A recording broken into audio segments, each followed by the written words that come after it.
दर्द में करहाते हुए रुद्र ने धीरे से अपनी आंखें खोली, लेकिन उसे कुछ ठीक नहीं लग रहा था। उसने हिलने की कोशिश की तो उसे समझ आया कि उसके हाथ पैर मोटी जूट की रस्सी से बंधे हुए थे। उसके पूरे शरीर में इस कदर दर्द हो रहा था जैसे किसी ने उसे बुरी तरह से मारा हो। उसे काफी कमजोरी का भी एहसास हो रहा था। उसे कुछ समझ में नहीं आ रहा था, बस दर्द से उसका सर फटा जा रहा था। ना ही उसे पता चल रहा था कि उसके साथ हुआ क्या है, और ना ही यह समझ आ रहा था कि वो है कहां। उसे बांधकर जहां रखा गया था उस चार दीवारी में रुद्र को घुटन सी हो रही थी। उसने सोचा, जहां तक मुझे याद है मैं अपने कमरे में पृथ्वी ग्रह के बारे में रिसर्च कर रहा था, जहां पर इंसानों के अलावा कुछ खतरनाक प्रजातियां भी रहती हैं, जिनके पास कुछ खास शक्तियां होती हैं। मैं उन प्रजातियों और उनकी शक्तियों के बारे में रिसर्च कर रहा था। ऐसे में वहां से यहां इस जगह कैसे पहुंचा मैं, और मुझे बांधकर क्यों रखा गया है? क्या मुझे कोई किडनैप करके यहां लाया है? तभी उसकी आंखों में एक हल्की पीली रोशनी चमकी।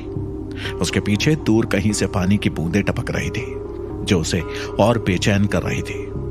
उसे दूर से किसी की बात करने की आवाज भी सुनाई दे रही थी। लगता है वो मर गया। उसे सिर्फ किडनैप करना था। तुम्हें उसे इतना मारने की जरूरत क्या थी? अनीता, तुम्हारे तरीके भी ना बहुत खतरनाक होते हैं। तो अनीता ने जवाब देते हुए कहा, तुम्हें भी पता है शालिनी कि मैं तो सिर्फ उसे किडनैप करना चाहती थी। अनीता और शालिनी इन दोनों औरतों की बातें सुनकर रुद्र सोच में पड़ गया। ये दो औरतें कौन है? ये दोनों मेरे ग्रह की तो बिल्कुल भी नहीं लग रही है। हमारे ग्रह पे तो सब एक दूसरे को जानते हैं, लेकिन मुझे तो इनके बारे में कुछ भी नहीं पता। इसका मतलब ये साफ है कि मैं और किसी ग्रह पर आ गया हूं। ये कोई अलग ही दुनिया है। कहीं ये दोनों औरतें एलियंस तो नहीं? तो क्या एलियंस ने उसे किडनैप किया था? रुद्र दोबारा कान लगाकर उन दोनों औरतों की बातें ध्यान से सुनने लगा। मैंने जानबूझकर कुछ भी नहीं किया है शालिनी। मुझे थोड़ा ही पता था कि वो इतना कमजोर निकलेगा, और मैंने ज्यादा कुछ कहां किया था। अनीता हड़बड़ाकर बोली, बस बस रहने दो। अब ये सोचो मीनाक्षी को क्या कहेंगे? शालिनी ने पूछा। मीनाक्षी का नाम सुनकर अनीता डर के बोली, मीनाक्षी? नहीं नहीं, अब क्या करें हम? मीनाक्षी तो हमें मार ही डालेगी। हमें क्यों? देखो अनीता, मुझे तुम इन सब में ना घसीटो तो अच्छा होगा। गलती तुम्हारी है, तुमने उसे मारा है। शालिनी ने तर्क दिया। दोनों की बहस चलती रही।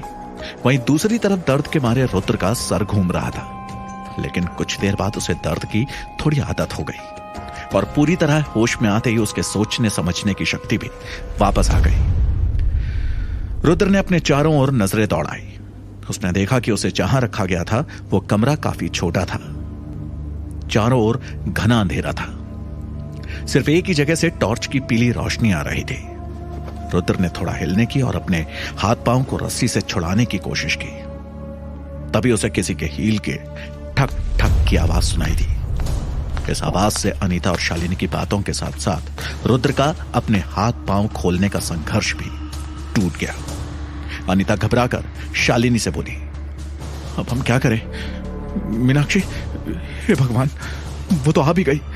तभी हल्की सी रोशनी के नीचे उन्हें मीनाक्षी की धुंधली सी झलक नजर आई। मीनाक्षी ने हरे नीले रंग का एक गाउन पहना हुआ था और चेहरा एक हुडी से ढका हुआ था। रुद्र भले ही अंधेरे में उसे देख नहीं पा रहा था, लेकिन उसकी हील की आवाज से रुद्र समझ चुका था कि वो एक औरत है, और उसका नाम मीनाक्षी ही होगा, जिसके बारे में ये दो औरतें बात कर रही थी। रुद्र को लगा क्योंकि ये दोनों औरतें उसे मरा हुआ समझ रही थी, इसलिए ये तीसरी औरत मीनाक्षी के सामने भी मरने का नाटक करने में ही समझदारी है। उसने अपने शरीर को ढीला छोड़ा और अपनी आंख कसकर बंद की, और वहां जो कुछ भी हो रहा था उसे ध्यान से सुनने लगा। अनीता ने कांपते हुए पूछा, मीनाक्षी, तुम यहां? उठाओ इसे, कड़क आवाज में मीनाक्षी ने कहा। मीनाक्षी, मैं, अनीता बोलते हुए हिचकिचा रही थी। तभी शालिनी ने उसकी बात को काटते हुए कहा, मानो वो जैसे डरते हुए अपने बचाव में कह रही हो। सारी गलती अनीता की है, उसी की वजह से वो मर गया, मैंने कुछ भी नहीं किया है। ये मरा नहीं है, मीनाक्षी ने बड़ी ही कड़क आवाज में शालिनी की बात का जवाब दिया। यह सुनकर अनीता और शालिनी के साथ साथ रुद्र भी चौंका। उसने तुरंत अपनी सांस रोकी। रुद्र ने सोचा कि मीनाक्षी तो यहां थी भी नहीं, और इसको आते ही कैसे पता चल गया कि रुद्र अभी मरा नहीं है। अनीता और शालिनी को भी यही बात समझ में नहीं आ रही थी। मीनाक्षी का सब्र अब टूट रहा था। वो गुस्से में लगभग दहाड़ते हुए बोली, ये मरा नहीं है, उठाओ इसे जल्दी। हाँ हाँ हाँ, अनीता ने राहत की सांस लेते हुए कहा, और फिर मीनाक्षी के पीछे चलते हुए अनीता और शालिनी रुद्र के पास आकर खड़े हो गए। रुद्र की आंख बंद ही थी, लेकिन फिर भी अपने आसपास खड़ी उन तीनों औरतों की मौजूदगी को वो महसूस कर सकता था।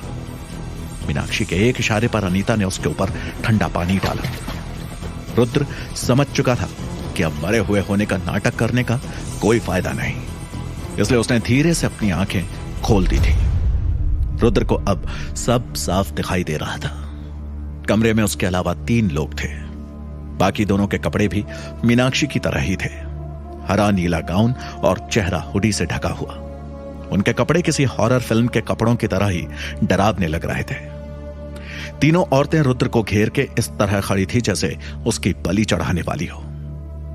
तुम दोनों को थोड़ा आराम कर लेना चाहिए, मीनाक्षी ने रुद्र के सामने देखते हुए अनीता और शालिनी से कहा। दोनों समझ गई थी कि मीनाक्षी उन दोनों को वहां से जाने के लिए कह रही है, इसलिए अनीता और शालिनी ने धीरे से सर हिलाया और वहां से चली गई।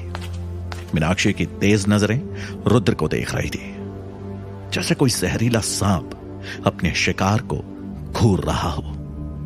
और फिर बड़े ही खूंखार अंदाज में मीनाक्षी ने रुद्र से पूछा, खजाने को खोलने का रहस्य क्या है? रुद्र ने अपना सर उठाया और हैरानी से कहा, खजाना? कौन सा खजाना? मुझे किसी खजाने के बारे में नहीं पता। गणेश राठौड़ जी, मेरे सब्र का बांध टूट रहा है। मीनाक्षी जरा भी हैरान नहीं थी उसका जवाब सुनकर। उसने मुस्कुराते हुए कहा, झूठ बोलने का कोई फायदा नहीं है। या तो फिर आप खजाने के बारे में बताकर अपनी राज्य में इज्जत से रजवाड़े बनकर वापस जा सकते हैं, या फिर किसी चूहे के पेट में सड़ सकते हैं। मर्जी आपकी है। उम्मीद है आप सही फैसला लेंगे। एक मिनट, कौन गणेश राठौड़? अरे मैं कोई गणेश राठौड़ नहीं हूं, मैं रुद्र हूं। आप गलती से गलत आदमी को पकड़ लाए हैं, रुद्र ने थोड़ा घबराते हुए कहा। राठौड़ जी, मीनाक्षी ने नम्रता से लेकिन धमकी भरे लहजे में कहा, लगता है अभी अभी आपकी जो खातिरदारी हुई है उससे आप संतुष्ट नहीं हुए। मैं अनीता को दोबारा बुलाऊं? इतनी देर तक होश में रहने के बाद अब उसे समझ आने लग गया था कि आखिर हो क्या रहा है। ठीक है राठौड़ जी, मैं आपको अच्छे से सोचने का मौका देती हूं, लेकिन याद रहे आपका एक गलत कदम आपको मौत की गोद में सुला सकता है। मीनाक्षी ने उसे धमकाते हुए कहा। रुद्र बुरी तरह से नर्वस था।